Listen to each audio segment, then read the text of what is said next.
नमस्कार दोस्तों, आज हम बात करेंगे कि आखिर क्यों हुआ था प्रथम विश्व युद्ध और इस युद्ध में कितने सैनिकों ने हिस्सा लिया था और इस युद्ध में कितने लोगों की जान गई और प्रथम विश्व युद्ध कितने दिनों तक चला।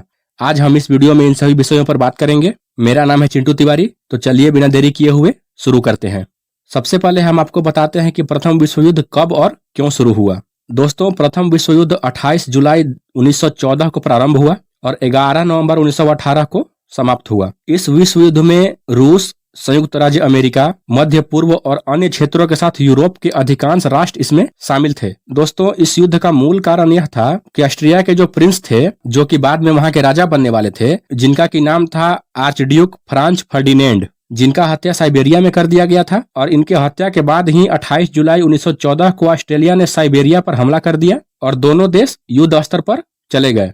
जुलाई 1914 तक यूरोप की महाशक्तियां दो भाग में विभाजित हो गई। पहला था ट्रिपल एटेंटे, जिसमें कि फ्रांस, रूस और ब्रिटेन शामिल थे, और दूसरा था ट्रिपल अलायंस, जिसमें कि जर्मनी, ऑस्ट्रिया और हंगरी और इटली शामिल थे। दोस्तों, इस युद्ध में भारत का भी अहम हिस्सा रहा है और कैसे रहा है यह भी आपको हम बताते हैं। जब यह युद्ध शुरू हुआ था उस समय भारत ब्रिटिश शासन के अधीन था। भारत की अधिकतर जनता गुलामी की मानसिकता से ग्रसित थी और भारत की जनता ब्रिटेन के दुश्मन को अपना दुश्मन मानती थी। और इस युद्ध में जैसा ब्रिटेन की भारत सरकार ने चाहा वैसा ही सहयोग भारत के लोगों ने किया। भारत की ओर से लड़ने गए अधिकतर सैनिक इस लड़ाई को अपनी स्वामी भक्ति का हिस्सा मानते थे कि अगर हम ब्रिटेन की तरफ से लड़ने आए हैं तो हमें किसी भी हाल में लड़ना ही है। और जिस भी मोर्चा पे भारतीय सैनिकों को भेजा गया वहां वे जी जान से लड़ते रहे। और इस युद्ध में कुल 8 लाख भारतीय सैनिक इस युद्ध में लड़े, जिसमें कुल 4,07,746 सैनिक मारे गए और 65,000 सैनिक घायल हुए। दोस्तों, इस युद्ध के कारण भारत की अर्थव्यवस्था पर बहुत ही बुरा असर पड़ा था। इस युद्ध में भारतीय राष्ट्रीय कांग्रेस के बड़े नेता भी ब्रिटेन के समर्थन में आ गए थे। भारत के नेताओं को आशा थी कि अगर वे ब्रिटेन का खुलकर समर्थन करेंगे तो अंग्रेज उनसे खुश होकर भारत को आजाद कर देंगे,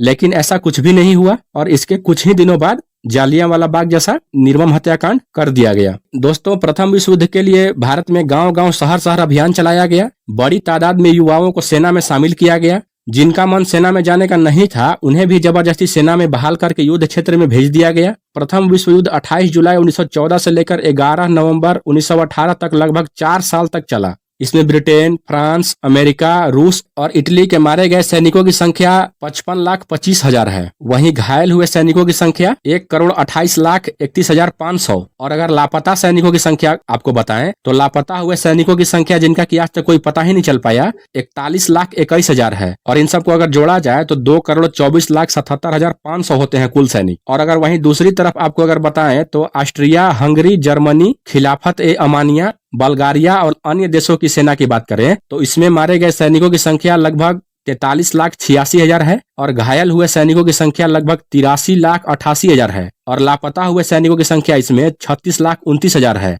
और अगर इन सब को जोड़ा जाए तो इनका संख्या 1,64,03,000 है। दोस्तों, प्रथम विश्व युद्ध में बहुत ही भारी संख्या में सैनिक मारे गए थे और प्रथम विश्व युद्ध के बाद यूनाइटेड किंगडम और फ्रांस ने मध्य पूर्व में राष्ट्रों की कमान संभाली। प्रथम विश्व युद्ध के बाद कई देशों ने महिलाओं को वोट देने का अधिकार सहित नए अधिकार प्रदान किए। 28 जून 1919 को वर्साय की संधि पर हस्ताक्षर किया गया और इस हस्ताक्षर के साथ ही प्रथम विश्व युद्ध समाप्त हो गया। तो दोस्तों, ये था प्रथम विश्व युद्ध के बारे में जानकारी जो कि अभी मैंने आपको बताया। उम्मीद करते हैं आपको हमारा ये वीडियो पसंद आया होगा। अगर वीडियो पसंद आया तो हमारे चैनल को सब्सक्राइब कीजिए और हमारे वीडियो को लाइक जरूर कीजिए। और दोस्तों, हमारे इस वीडियो पे अपना एक प्यारा सा कमेंट जरूर कीजिए कि आपको ये वीडियो कैसा लगा। आपसे फिर मिलते हैं एक नए और इन्फॉर्मेशन से जुड़े हुए वीडियो को लेकर। तब तक के लिए राधे राधे।